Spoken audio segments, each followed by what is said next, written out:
জায়ানন্দিনী টেলে বাংলা থেকে আমি আছি আপনাদের পরিচিত মুখ সবরা জাহান জেরিন। আজকে আমাদের একটি নতুন অনুষ্ঠান আমরা পরিচালনা করতে যাচ্ছি, কবিতার আসর। কবিতার আসরে মূলত আমরা বাংলা এবং অন্যান্য ভাষায় কবিতা আবৃত্তি শুনব। আর আমাদের কবিতা আসরের আজকে যিনি প্রথম অতিথি হিসেবে আছেন তিনি হলেন নিশাত চাকলাদার।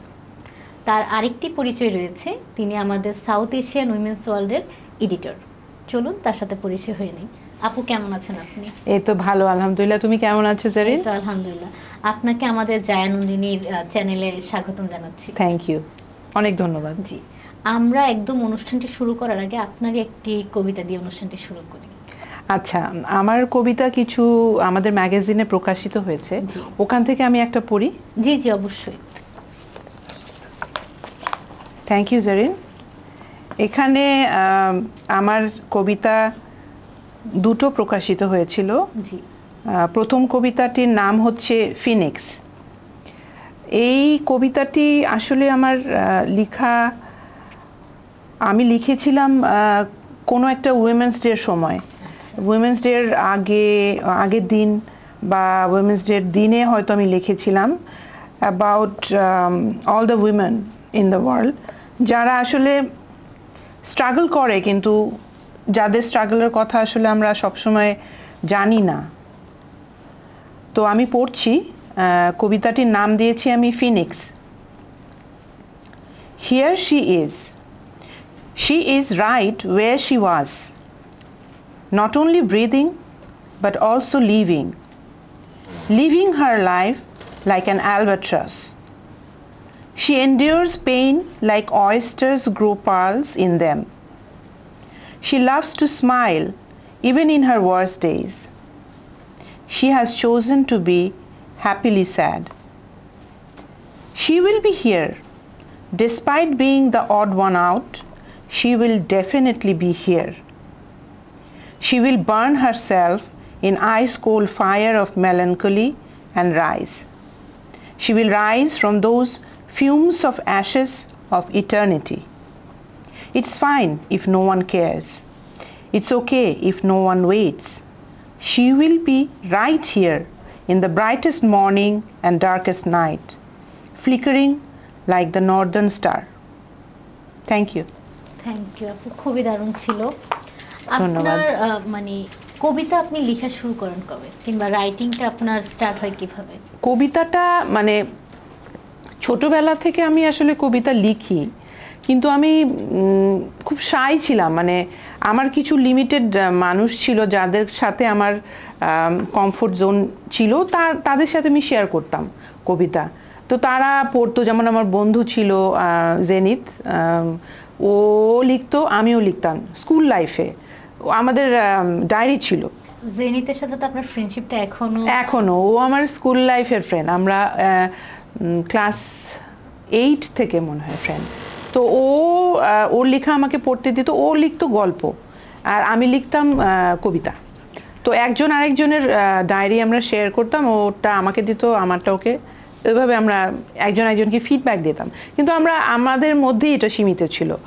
পরে আস্তে আস্তে যেমন স্কুলের ম্যাগাজিনে লিখলাম, তারপরে ইউনিভার্সিটিতে যে সেখানে আমি ম্যাগাজিনে লিখেছি, তারপরে টুকটাক কিছু বই বা পত্রপত্রিকায়, বাট রেগুলার ওরকম কখনো না। বাট কোভিডের সময় থেকে আমি আবার, মানে যেহেতু আমি বাসায় থাকতাম, বাসা থেকে কাজ করতাম, কিছু সময় তখন আমার হাতে ছিল। এবং এটার জন্য আমার বন্ধু যে জেনিত, ও অনেকটা এখানে ওর অবদান আছে। ও আমাকে অনেক ইন্সপায়ার করতো যে তুই আবার লেখালেখি শুরু কর, এত কেন গ্যাপ।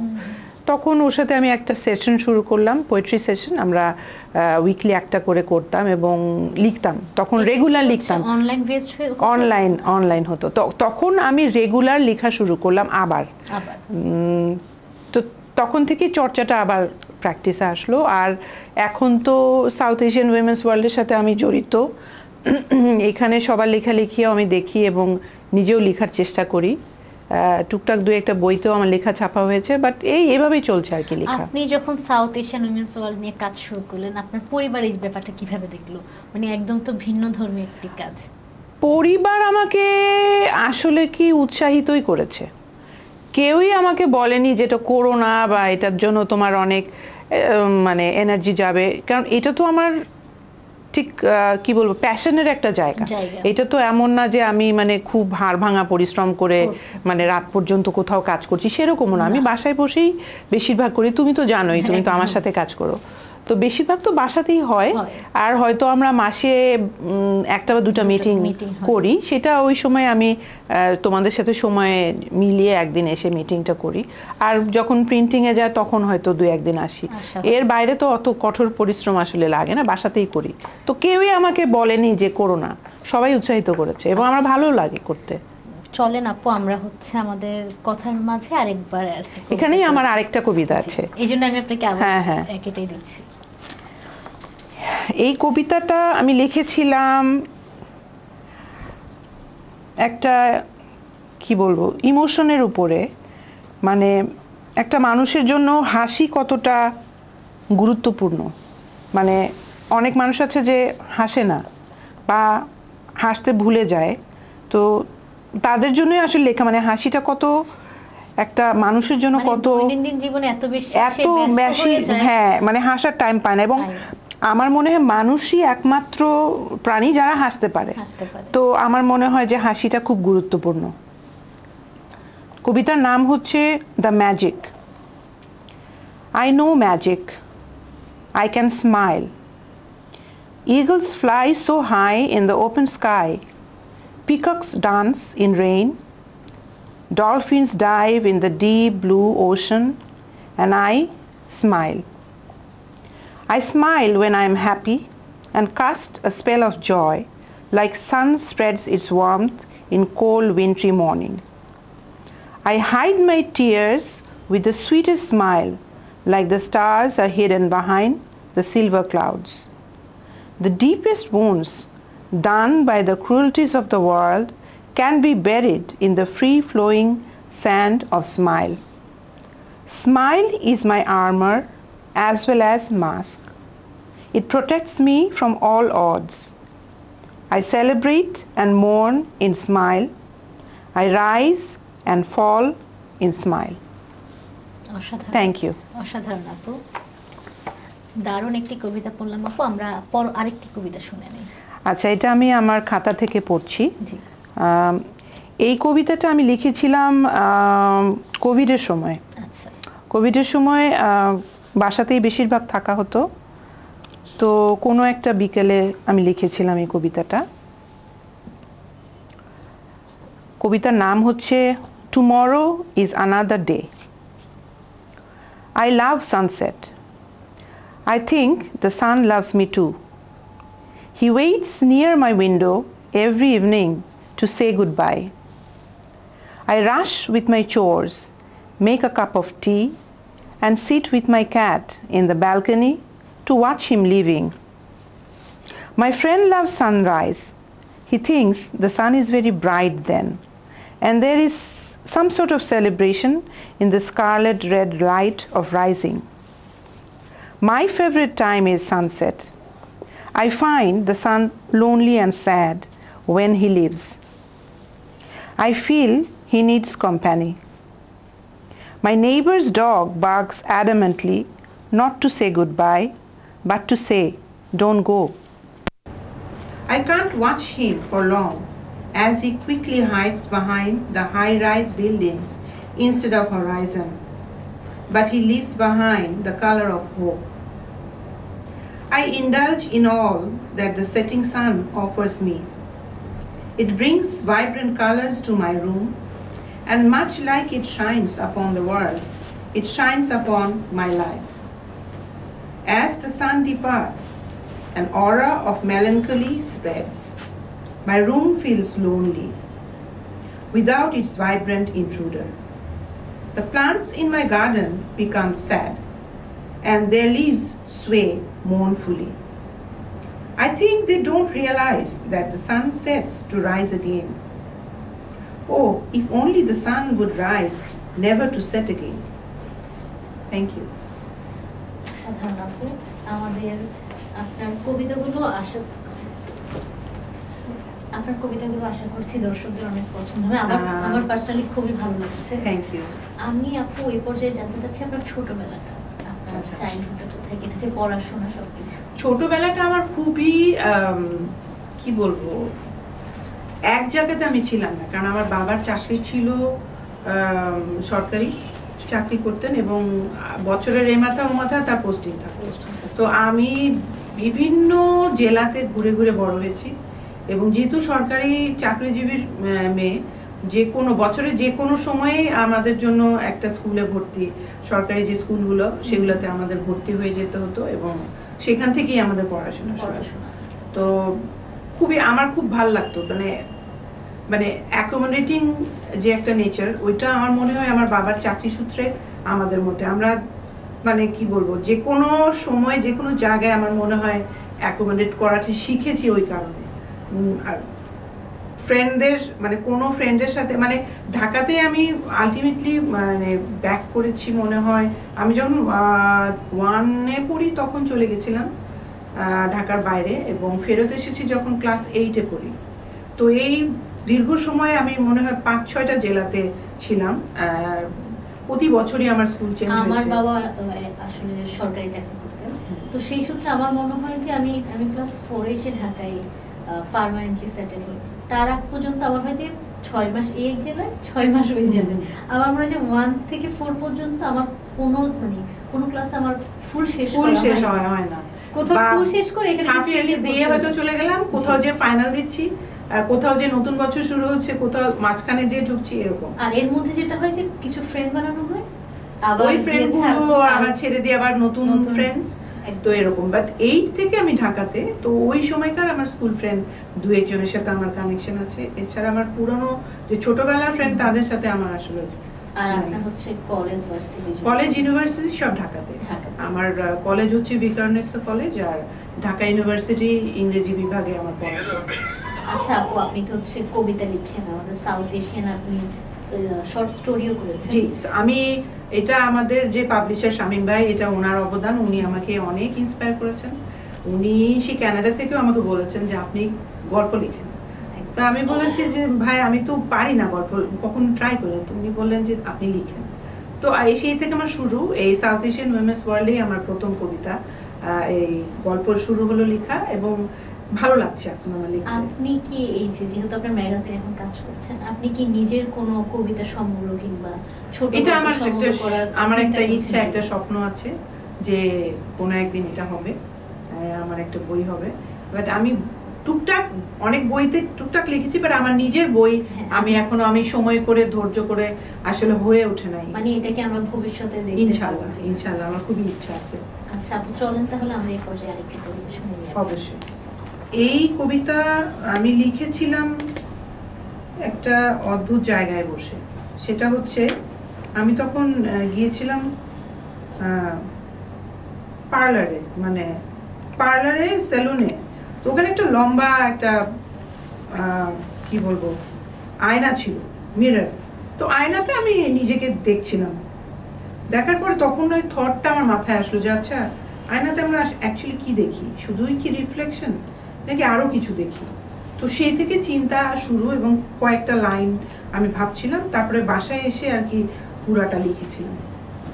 কবিতার নাম দিয়েছিলাম আমি রিফ্লেকশন।